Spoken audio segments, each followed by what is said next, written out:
नमस्कार, आप देख रहे हैं प्राइम टीवी। मैं हूं आपके साथ अब्दुल करीम। खबरों की शुरुआत करते हैं। बस्ती में आयोजित होने वाले मिनी मैराथन इस बार वॉक अगेंस्ट कोरोना के थीम पर आयोजित किया गया है। शास्त्री चौक से शुरू हुई मिनी मैराथन में बीजेपी के राष्ट्रीय मंत्री और सांसद शामिल हुए। मिनी मैराथन के आयोजक भावेश पांडे ने बताया कि पिछले कई सालों से हम मिनी मैराथन का आयोजन कर रहे हैं। इस बार कोरोना के चलते मिनी मैराथन पर इसका थोड़ा असर जरूर दिखाई दिया है, लेकिन फिर भी लोग शामिल हुए और नियमों का सही तरीके से पालन भी किया गया। हमने क्या किया, हम नेशनल एसोसिएशन ऑफ यूथ जो हर वर्ष बस्ती मिनी मैराथन का आयोजन करता था, इस वर्ष बस्ती मिनी मैराथन को कोरोना के खिलाफ एक पैदल यात्रा में को समर्पित किया। इसका नाम दिया वॉक अगेंस्ट कोरोना, जिसमें सामाजिक रूप से सक्रिय लोग, नौजवान, युवा सभी लोगों ने इसमें प्रतिभाग किया और हमने एक ऊर्जा दिखाई, एक संकल्प दिखाया कि हम इस महामारी से लड़ेंगे और जीतेंगे। फर्रुखाबाद में पुलिस और आबकारी विभाग की टीम पर गंभीर आरोप लग रहे हैं। कहा जा रहा है कि पुलिस व आबकारी विभाग की मिलीभगत के चलते धड़ल्ले से शराब बिक रही है। रोक के बावजूद भारी मात्रा में शराब की बिक्री की जा रही है। मॉडल शॉप से शराब ले जाते हुए एक वीडियो सोशल मीडिया पर काफी तेजी से वायरल हो रहा है।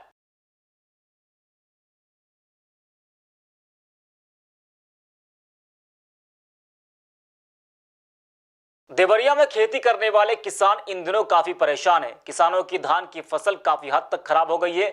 यहाँ पर नीलगायों की संख्या काफी ज्यादा है और गांव वालों के बोए हुए आलू की फसलों को आवारा पशुओं ने बर्बाद कर दिया है। इस संबंध में डीएफओ ने कहा कि किसानों के फसलों के बर्बाद होने की जानकारी मिली है। इस मामले में हम टीम बनाकर आगे की कार्रवाई कर रहे हैं।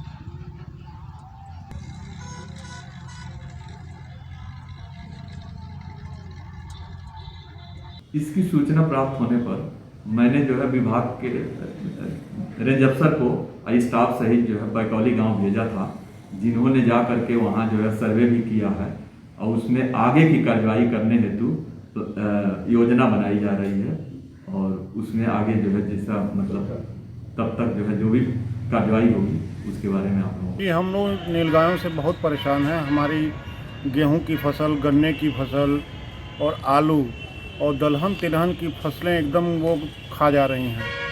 मैं सरकार से ये आग्रह करूंगा कि इनके बारे में भी सोचें और जिससे हमारा जो नुकसान हो रहा है उसकी क्षतिपूर्ति हमको मिले। और तारबंदी अगर सरकार लागू कर दे, सैकड़ों की संख्या में है, उसको गिना नहीं जा सकता है, क्योंकि बाघ जाते हैं और नीलगाय बागों में ही रहती हैं। मैं सरकार से ये मांग करता हूँ कि जैसे गायों के संरक्षण के लिए उन्होंने कुछ किया है, इनके लिए भी कुछ करें जिससे हमारा नुकसान ना हो। औरैया में 1 नवंबर से शुरू हुए यातायात महीने के तहत एसपी के नेतृत्व में विभिन्न प्रकार के कार्यक्रमों का आयोजन किया गया। इस कार्यक्रम के तहत सड़क के नियमों के बारे में लोगों को जानकारी दी गई। इसके अलावा लोगों को बाइक और 4 पहिया वाहन चलाते समय हेलमेट और सीट बेल्ट लगाने के निर्देश भी दिए गए। यातायात कार्यक्रम के तहत छात्र छात्राओं को जागरूक किया गया।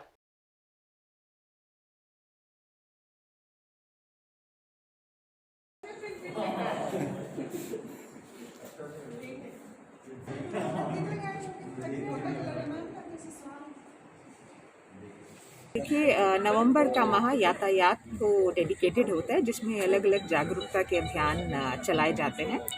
उसी उद्देश्य से आज 30 नवंबर को समापन का कार्यक्रम हुआ है सुदीति ग्लोबल स्कूल में। और जो पिछले 1 माह से हम अलग अलग कॉम्पिटिशन्स कर रहे थे स्कूल्स कॉलेजेस में जाकर, essay competition, speech competition, painting competitions वगैरह, उसमें जो बच्चे जो उत्तीर्ण किए हैं उन सबको प्राइज डिस्ट्रीब्यूशन रहा है और बड़ा ही अच्छे कार्यक्रम का एक कंक्लूजन हम लोगों ने यहाँ किया है। कानपुर देहात के मूसानगर थाना क्षेत्र में आग की चपेट में आने से एक किशोरी गंभीर रूप से झुलस गई।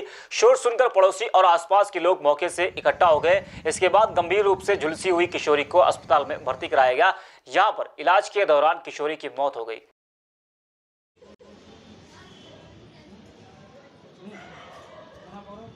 औरैया को स्वच्छ बनाने के लिए सफाई कर्मचारी अपना काम बखूबी कर रहे हैं। अच्छा काम करने वाले सफाई कर्मियों को भी लोगों ने सम्मानित किया, लेकिन बेदूना कोतवाली इलाके में गंदगी का अंबार लगा हुआ है और इलाके में फैली इस गंदगी के लिए लोगों को ही जिम्मेदार माना जा रहा है। कहा जा रहा है कि ये लोग कूड़े वाली गाड़ियों में कचरा डालने के बजाय उसे बाहर ही फेंक देते हैं।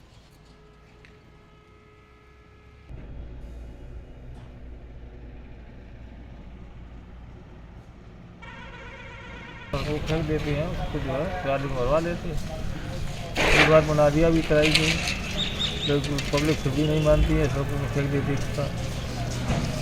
और सफाई कर्मचारी आते हैं, कूड़ा ले जाते हैं झाड़ू लगा के, उसके बाद भी लोग जो है सड़कों पर फेंक देते हैं। सुल्तानपुर के धमौर थाना क्षेत्र में अज्ञात युवक का शव कुएं से बरामद हुआ है।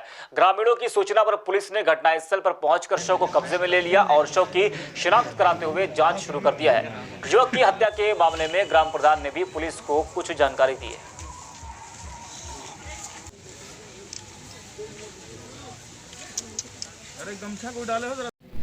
थाना धमौर के अंतर्गत ग्राम बनकेपुर के पास कुएं में के पास एक अज्ञात व्यक्ति की शव बरामद हुआ है। शव की शिनाख्त के भी जो विधिक प्रयास हैं वो किए जा रहे हैं। शव को पंचायतनामा और पोस्टमार्टम की भी कार्रवाई की जा रही है।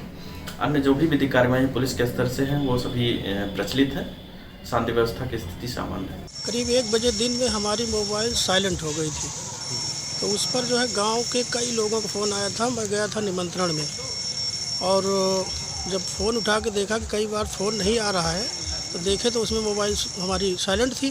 तो जिन जिन लोगों का गांव से फ़ोन गया था उनसे मैंने पूछा, तो उन लोगों ने बताया कि ऐसे ऐसे घटना हो गई है वहाँ रामापुर के बॉर्डर पे, बनकेपुर के सरहद पे। तो वहाँ से हम तुरंत भागते हुए आए। तब जो है हमको बताइए, तो हम आकर के देखे और तुरंत जो है उनको सूचित किया। 10 मिनट में आए और उसके बाद व्यवस्था करके लाश निकलवाई गई है, लेकिन पहचान में नहीं आ रही है कि किसकी है, कैसे है। लग रहा है कि हत्या करके जो है इसमें कुएं में डाली गई है लाश। कानपुर के चकेरी थाना क्षेत्र में नाबालिग बहनों के साथ गैंगरेप हुआ। जानकारी मिली कि नाबालिग के दोस्तों ने ही उनके साथ गैंगरेप किया। घटना को अंजाम देने के बाद आरोपी युवक मौके से फरार हो गए। दोनों ही आरोपियों की तलाश में पुलिस जुटी हुई है। आज दिनांक 28/29 नवंबर 2020 की रात्रि में एक महिला के द्वारा थाना क्षेत्र चकेरी में अपनी बेटी की गुमशुदगी धारा 363 आईपीसी के अंतर्गत पंजीकृत कराई गई थी। उक्त बालिका के बरामदगी के उपरांत उसके द्वारा 4 अभियुक्त गणों के द्वारा उसको नशीला पेय पिलाने के उपरांत सामूहिक दुष्कर्म की बात बताई गई, जिसके कारण अभियुक्त को धारा 363 के साथ साथ 376D, 342 और 328 आईपीसी के साथ साथ पॉस्को एक्ट में तरमीम किया गया है तथा मुकदमा उपरोक्त के 2 अभियुक्त गण राहुल सोनकर और मिथुन सोनकर को गिरफ्तार किया गया है। औरैया के अचलदा थाना क्षेत्र में विदाई के कार्यक्रम के दौरान दीवार गिरने से 3 बच्चे मलबे में दब गए। मलबे में दबे बच्चों को किसी तरह से बाहर निकाला गया और उसके बाद अस्पताल में भर्ती करा दिया गया। यहाँ अस्पताल में इलाज के समय एक बच्चे की मौत हो गई, जबकि बाकी के 2 बच्चों का इलाज सफाई में चल रहा है।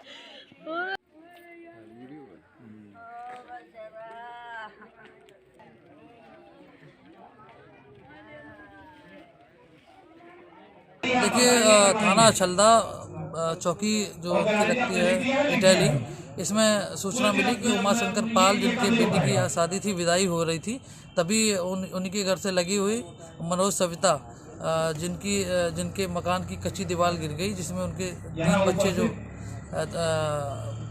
दीवार गिरने से घायल हो गए, जिसमें एक बच्चे की मौके पर मृत्यु हो गई। बाकी 2 बच्चों को तत्काल पुलिस ने पहुंचकर एम्बुलेंस की सहायता से CSC अचलदा पहुंचाया और आगे के इलाज के लिए उनको सैफई रेफर किया गया।